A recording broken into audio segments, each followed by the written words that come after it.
In our last episode, we exposed the truth about Babel. It wasn't just about a tower, it was humanity's second rebellion. We saw how the Hebrew word balal meant to confuse, to mix, to dismantle unity in rebellion, and how the tower wasn't destroyed, the people were scattered by language. Babel, we discovered, wasn't the end of a story, but it was the beginning of a global pattern that would one day reappear in Revelation.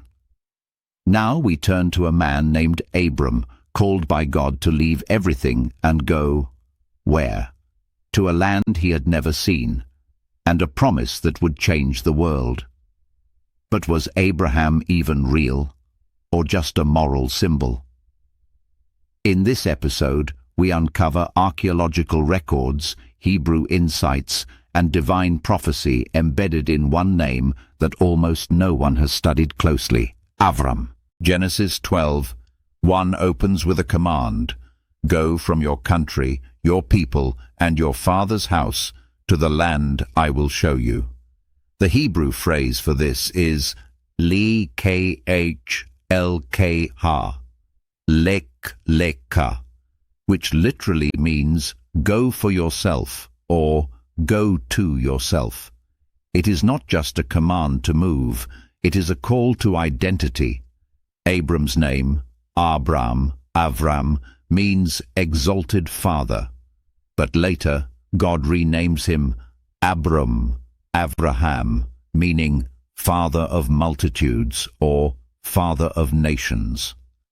The switch comes in Genesis 17, and here's the truth bomb. When God changes his name, he inserts a single Hebrew letter, H, He, the same letter that represents breath, spirit, life.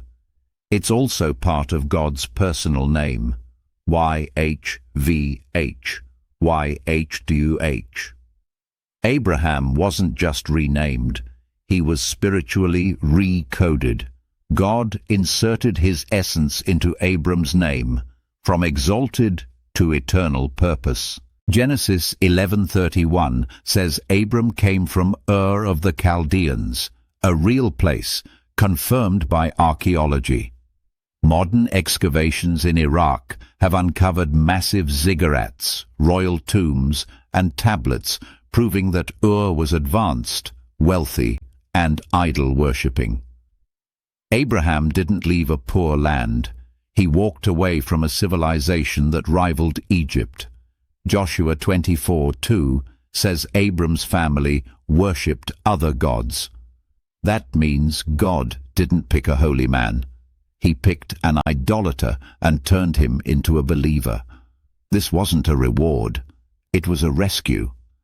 And it proves something else. God doesn't call the worthy. He calls and then makes you worthy. God tells Abraham in Genesis 12:2, "I will make you into a great nation, and all peoples on earth will be blessed through you." But how? The Hebrew word for nation is gvoy, goy, meaning people group, not country. And the word for blessed is venibrakechev, venivrechu, from the root barakeh, barach, to kneel, to bless, but also to graft in. That's a farming term. God wasn't just promising Abraham biological descendants. He was promising spiritual inclusion, a worldwide grafting into one spiritual family. That's why Paul later calls believers in Christ the seed of Abraham. Truth bomb. Abraham's blessing wasn't about land, it was about legacy, a spiritual bloodline leading straight to Jesus. Genesis 22. Abraham is told to sacrifice his son. Not metaphorically, literally. Isaac carries the wood. They ascend the hill. And at the last second, God stops it. But here's the truth people miss. The Hebrew word used for love here is ahab, ahaf. Take your son, your only son, whom you love. First time love appears in the Bible, and it's tied to a father offering a son. Now catch this. They're on Mount Moriah. That's the same region where Jerusalem would later stand. Some scholars believe it's the very same mountain where Jesus was crucified.